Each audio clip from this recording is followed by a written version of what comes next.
Hello, my name is Michael, your digital presenter for today's event. Before we dive into the exciting and informative content we've prepared for you, here's a quick disclaimer. I'm actually an artificial intelligence, AI designed and programmed to assist with sharing valuable knowledge and resources. I am here to provide evidence-based, up-to-date information and guidance, and will share real stories from my colleagues at FND. Here at FND, we value honesty and transparency in all our interactions. The Family Network on Disabilities believes that incredible technological advancements, such as AI, can significantly enhance our ability to provide families with the resources, support, and information they need. All the information in this training comes from the dedicated team of experts at FND. They have years of experience, a rich understanding, and most importantly, a deep passion for supporting families like yours. Family Network on Disabilities began in 1985 when a group of parents of children with disabilities came together looking for mutual support. FND is a grassroots organization for persons with disabilities and their families that is family-centered and family-driven. What makes FND unique is that the majority of our board members, our management staff, and program staff are either individuals with experience with a disability or have family members with a disability, which gives us the perspective of empathy and compassion for the work that we do.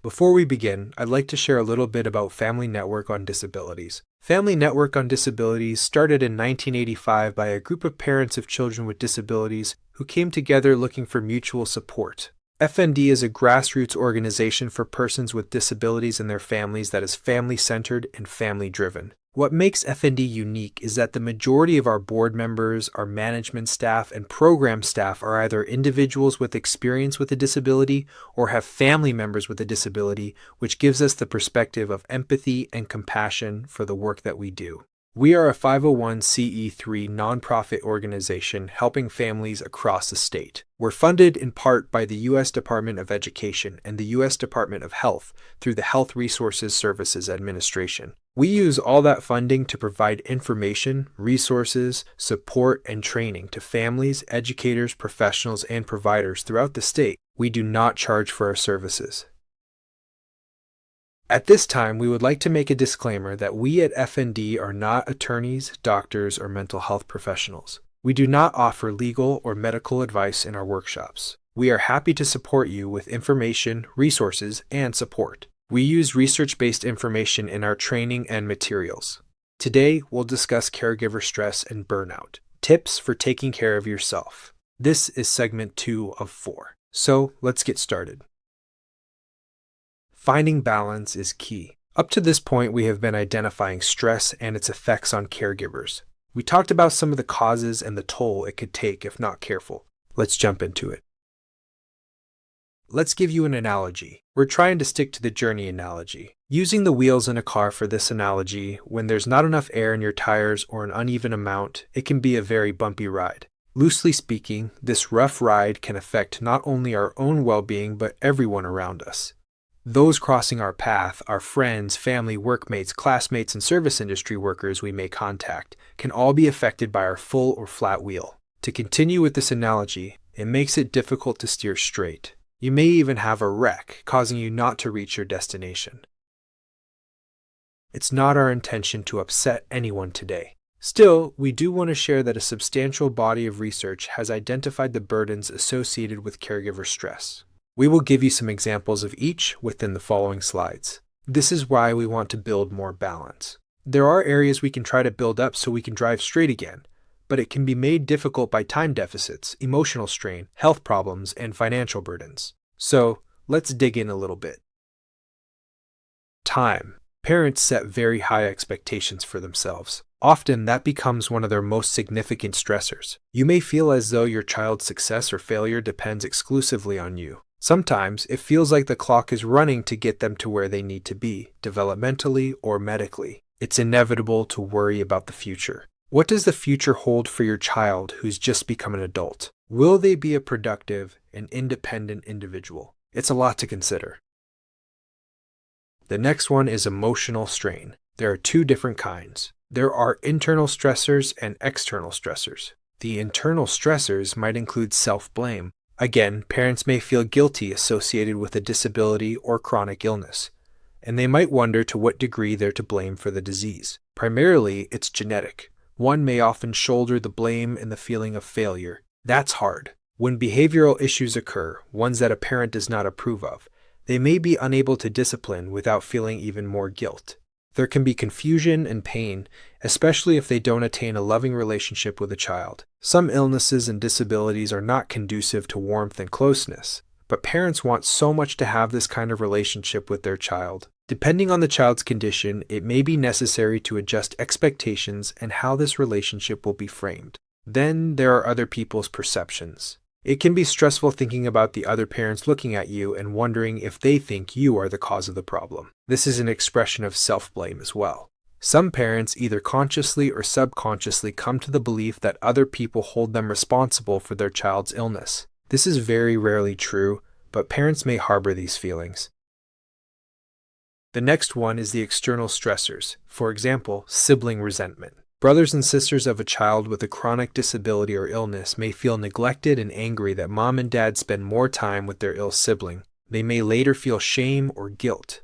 There are also challenging behaviors. Certain types of disabilities are characterized by behavior that is not always what parents would want to see in their child. When parents cannot effectively discipline or correct this behavior, it may exacerbate and become chronic. There's also conflict between parents. There are times when parents argue about how to care for a child. Some parents have differing ideas on how to handle and nurture a child. Some might be too strict.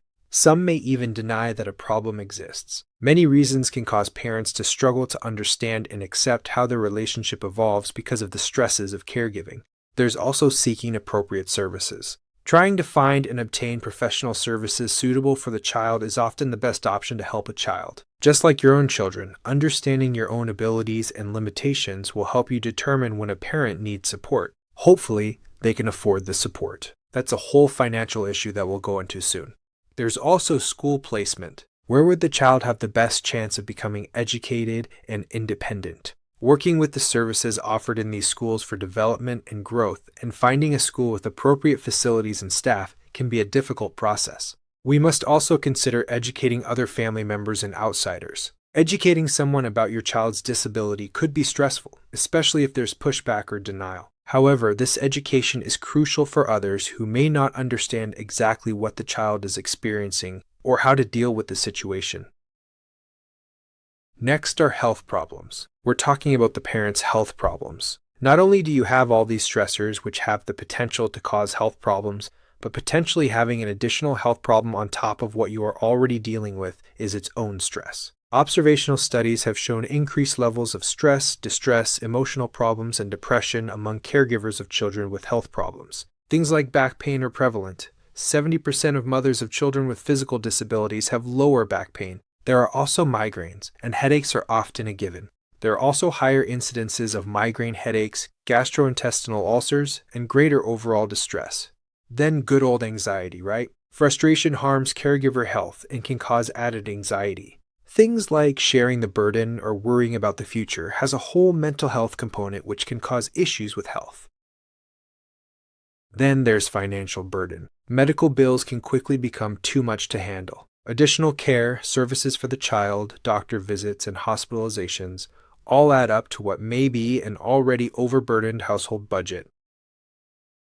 There's plenty more that would be worth identifying, especially as it may help find assistance for these difficulties more easily. Stay tuned, and we'll touch on the next segment soon. Here you can see our FND family. These are the programs housed under the Family Network on Disabilities. Each program provides a unique service to a specific population. There are 3 PTI programs funded by the U.S. Department of Education through the Office of Special Education Programs. Poppin serves North Florida, PSN serves Southwest Florida, and Penn serves Southeast Florida. The Family Star program, funded by the U.S. Department of Health under the Health Resources Services Administration, supports families of youth with special health care needs. FND houses the parent-to-parent program called P2P, which connects trained volunteer support parents with other parents to provide social and emotional support. FND also has a special needs trust, where we provide families with information regarding creating and supporting a special needs trust. Here you can also see all of our socials. Make sure to follow us for the most up-to-date information and resources. You can reach us to help you and your family by calling 800-8255-5736 and letting us know your needs. You'll be assigned to a staff person who can support you. Visit our website for valuable resources and more information. Did you like this presentation or our assistance? Please leave us a review. It helps us connect with more families like yours. We want to thank you for spending this time with us during this presentation. We look forward to hearing from you.